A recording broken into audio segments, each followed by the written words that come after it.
Bienvenidos a esta nueva exploración. Hoy, ponemos rumbo a unas aguas muy nuestras aquí en el Mediterráneo español, pero que están envueltas en bastante misterio. Hay quien la llama el Triángulo del Dragón. Sí, o el Triángulo de las Bermudas español, aunque quizá menos conocido. Justo. La información que hemos estado revisando, la verdad, describe una acumulación bastante llamativa de desapariciones, fenómenos raros, todo en esta zona. No tiene la fama mundial de las Bermudas, claro, pero los casos que hay documentados aquí son, como mínimo desconcertantes, ¿no? Y piden que les echemos un vistazo más de cerca. Desde luego. Así que nuestra idea hoy es sumergirnos en estos enigmas documentados. Vamos a mirar bien los sucesos que se cuentan, desde fallos técnicos que nadie explica, hasta desapariciones completas, y ver qué posibles explicaciones salen de todo esto. A ver si podemos entender un poco qué pasa ahí. Exacto. Es que es un lugar con una dualidad impactante. Por un lado, tienes la belleza del Mediterráneo. La costa de Valencia, el delta del Ebro, las Baleares. Vamos, un paraíso. Sí, total. Pero por otro, arrastra esa reputación un poco siniestra, ¿sabes? Basada en incidentes que se repiten y que, desafían la lógica. Para empezar, situémonos. Geográficamente, ¿de qué zona estamos hablando exactamente? ¿Dónde está ese triángulo? Pues, a ver, los documentos que hemos visto lo dibujan como un triángulo imaginario. Un vértice estaría en la costa, por la zona del delta del Ebro más o menos. Ajá. Otro, más al sur en la costa de Valencia. Y el tercero, pues abarcaría las Islas Baleares cerrando la figura. Las aguas entre la península y sobre todo alrededor de Ibiza y Mallorca, ahí es donde se concentran muchos de estos relatos. Claro, y es una zona con muchísimo tráfico marítimo y aéreo también. Muchísimo. Lo que hace todavía más raro que no haya testigos claros o restos en muchos de los casos, ¿no? Exacto. Esa es una de las claves. Con tanto barco y avión pasando, uno pensaría que sería más fácil encontrar algo, ¿no? Restos, supervivientes... Claro. Pero lo que vemos en los informes es un patrón que se repite. Desapariciones repentinas, completas. Y no hablamos solo de barcos enormes. La lista incluye desde pequeños pesqueros, veleros de recreo, hasta avionetas. Y no es cosa del pasado, ¿eh? Hay registros de décadas, hasta hace relativamente poco. El patrón es ese. Se desvanecen, a menudo sin una señal de socorro clara, sin manchas de aceite, sin nada flotando. Nada de nada. Más allá de que desaparezcan sin más, ¿qué otros fenómenos extraños se cuentan de esta zona? Porque hay más cosas, ¿verdad? Sí. Hay un conjunto de anomalías técnicas que salen una y otra vez. En testimonios de gente que ha navegado o volado por allí y lo ha contado. O, en las últimas comunicaciones de los que desaparecieron. ¿Cómo cuál es? Pues una de las más típicas es el fallo total y simultáneo de los equipos electrónicos. Imagínate estar en medio del mar y que de repente el GPS se apague, la radio se quede muda. Uf. Y lo más inquietante, que la brújula empiece a dar vueltas sin sentido, a lo loco, perdiendo el norte magnético. Es la desorientación absoluta en un sitio donde ya de por sí necesitas referencias. ¡Qué agobio! ¿Perder los instrumentos así? ¿Y las comunicaciones también fallan? También. Se habla de interrupciones muy bruscas, totales. Intentas llamar por radio y se corta a media palabra. O un silencio de estática donde un segundo antes hablabas normal. ¡Madre mía! Esto no solo te impide pedir ayuda, sino que te mete una sensación de aislamiento brutal.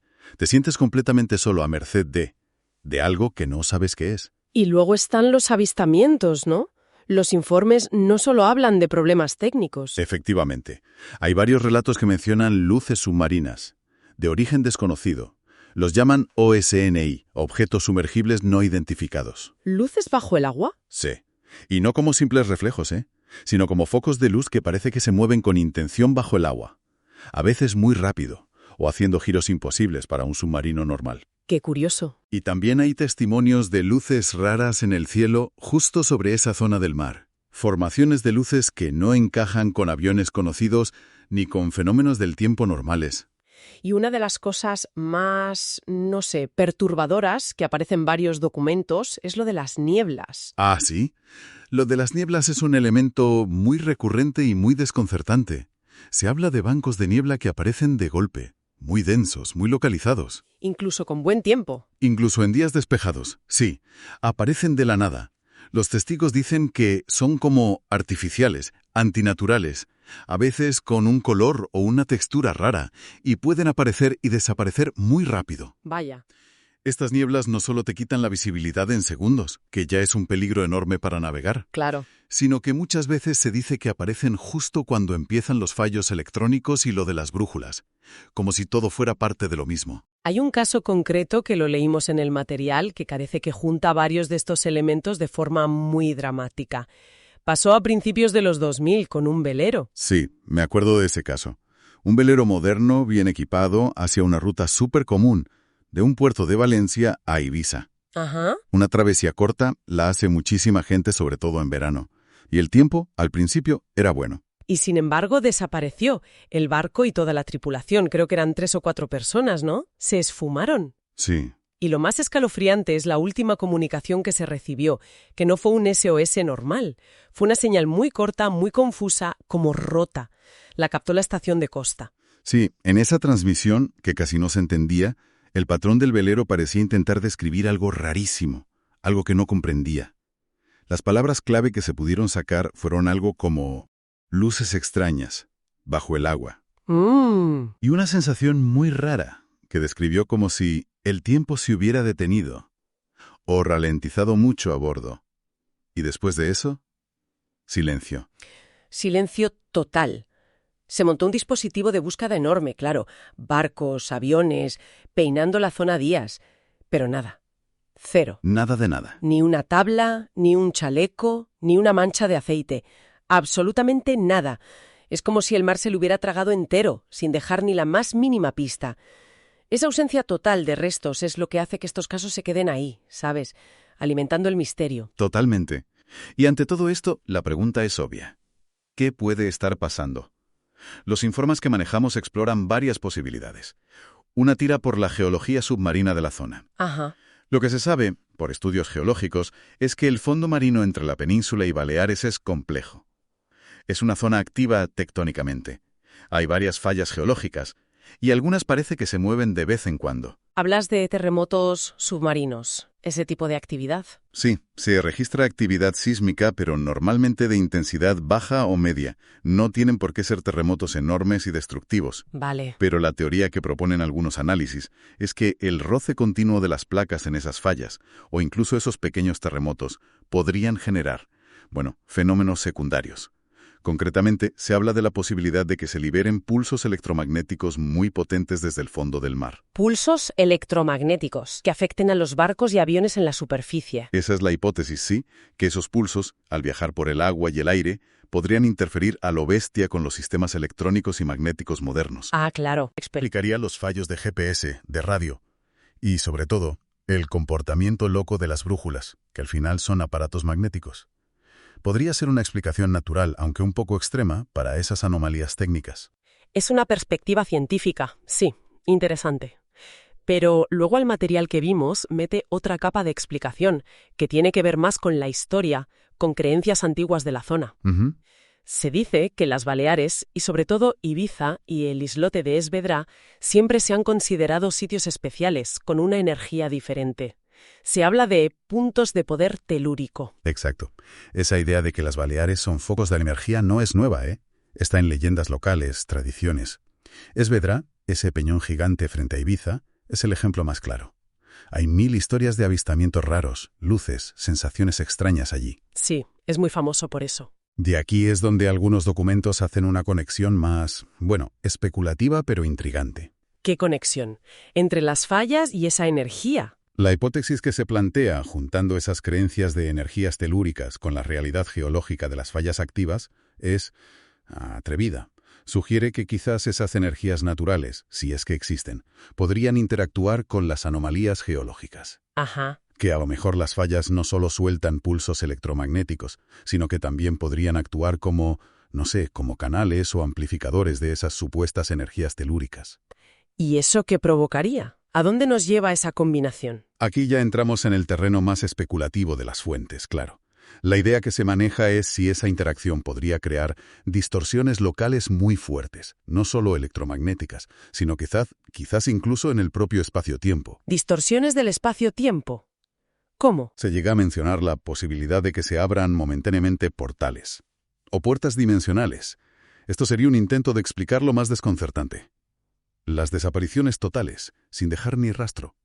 O sea, que no sería solo un accidente, un fallo técnico y te hundes, sino algo más radical. Justo. La hipótesis sugiere que, en vez de hundirse o destruirse, algunos barcos y su gente podrían, en teoría, ser transportados de golpe a otro sitio, a otro estado, quizás a otra dimensión. Tela. Claro, esto abre preguntas muy inquietantes. ¿Qué pasa con ellos? ¿Se desintegran al instante? ¿O es un viaje a un sitio desconocido a través de una de esas puertas? Es una idea casi de ciencia ficción, lo sé, pero surge al intentar buscarle sentido a que no quede absolutamente nada. Es fascinante y da un poco de yuyu, ¿eh? Cómo se mezcla aquí la geología, los terremotos, con creencias antiguas sobre energías y especulaciones casi metafísicas del espacio-tiempo. Y claro, la comparación con el Triángulo de las Bermudas es inevitable. Los dos tienen esa fama de tragarse barcos y aviones. La comparación es lógica, sí, y tienen cosas en común. Desapariciones, fallos de instrumentos, fenómenos raros del tiempo. Pero es importante decir, como hacen los documentos, que este triángulo del dragón nuestro, el del Mediterráneo, tiene su propia personalidad. ¿Ah, sí? ¿En qué sentido? Bueno, los casos concretos son diferentes. El entorno geográfico y cultural es único. No es una copia sin más. Por ejemplo, lo de los avistamientos de OSNIs, las luces submarinas, parece que se destaca bastante en los relatos de esta zona española, más que en otros sitios, quizá. Entiendo. Y más allá de todas las teorías, ¿qué es lo que define a este misterio? ¿Cuál es su esencia? Yo creo que lo define, sobre todo, la falta de pruebas. Una falta de pruebas persistente y frustrante, como vimos con el caso del velero y tantos otros. Lo que queda es el vacío. No hay restos. No hay supervivientes que puedan contar una historia completa y coherente. Solo nos llegan como ecos rotos, una última llamada confusa, un informe anterior de que fallaban los instrumentos, el recuerdo de una niebla rara, y después, silencio. Ya. El mar, sobre todo en zonas profundas o con corrientes complicadas como esta, es increíblemente bueno guardando secretos. Se traga las pruebas, dispersa lo que quede, borra las pistas. Exacto. Es como si estos incidentes fueran un recordatorio constante de que incluso en mares que creemos conocer tan bien como el Mediterráneo, pueden estar pasando cosas, operando fuerzas o fenómenos que todavía no entendemos con nuestra ciencia actual. Nos creemos los dueños de la superficie, pero el fondo sigue guardando misterios. El mar, que ha visto nacer la vida y toda nuestra historia, también parece ser un guardián implacable de enigmas que desafían nuestras explicaciones más lógicas. Nos pone frente a nuestros propios límites, ¿no? Totalmente de acuerdo. Y esa sensación de límite yo creo que es valiosa en sí misma. Hagamos un pequeño resumen de lo que hemos ido viendo a partir del material. Primero, hemos situado esta zona enigmática, el Triángulo del Dragón, entre la costa de Levante y las Baleares. Eso es, Ocean. Desde desapariciones repentinas de barcos y aviones hasta los fallos electromagnéticos que se repiten en instrumentos clave y comunicaciones, pasando por los avistamientos de luces bajo el agua, OSNs, luces raras en el cielo y esas nieblas tan densas y extrañas que aparecen de golpe. Y hemos repasado las principales líneas de explicación que intentan darle sentido a todo esto. Por un lado, las que se basan en la geología, las fallas submarinas activas que podrían soltar esos pulsos electromagnéticos tan disruptivos. Sí. Y por otro, las teorías que conectan esas anomalías geofísicas con las viejas creencias sobre puntos de energía telúrica en las islas, llegando a especular de forma más atrevida con la posibilidad de distorsiones del espacio-tiempo o portales para explicar las desapariciones sin rastro. Pero es clave subrayar lo que ya has dicho, que a pesar de todas estas teorías, desde las más científicas a las más, especulativas, el misterio principal sigue ahí. Exacto. No hay una única respuesta demostrada que lo explique todo, que encaje con todos los incidentes. Efectivamente. Y eso es, quizás, lo más fascinante del asunto. Estos enigmas que persisten no son solo anécdotas curiosas. Son desafíos directos a lo que sabemos hoy del mundo natural y de las leyes físicas tal y como las entendemos. Claro. Nos demuestran, de forma bastante clara, que todavía hay aspectos de nuestro planeta, sobre todo en el mar, en esas profundidades enormes y poco exploradas, que se nos escapan, que no comprendemos del todo. Nos invitan a ser un poco más humildes intelectualmente hablando. Para cerrar esta exploración de hoy, dejamos una reflexión flotando. A menudo, ahora con los satélites y el GPS, pensamos que los mapas ya están completos, que no quedan sitios sin explorar. Pero fenómenos como los que se describen en esta zona del Mediterráneo sugieren que quizás todavía hay zonas en blanco muy importantes, no geográficas, de tierra desconocida, sino en el mapa de lo que entendemos. Es una buena imagen. Estas aguas tan familiares, que han visto pasar milenios de historia humana que conocemos bien, podrían estar escondiendo al mismo tiempo misterios profundos, activos, de ahora mismo. Sí. Y esto nos lleva a preguntarnos, ¿qué otras fuerzas desconocidas, qué otros fenómenos sutiles o extremos podrían estar operando ahora mismo bajo la superficie de nuestros mares y océanos? Fenómenos que se resisten, tozudamente, a encajar en nuestros modelos científicos y que esperan quizás a ser descubiertos, o por lo menos a que reconozcamos que están ahí.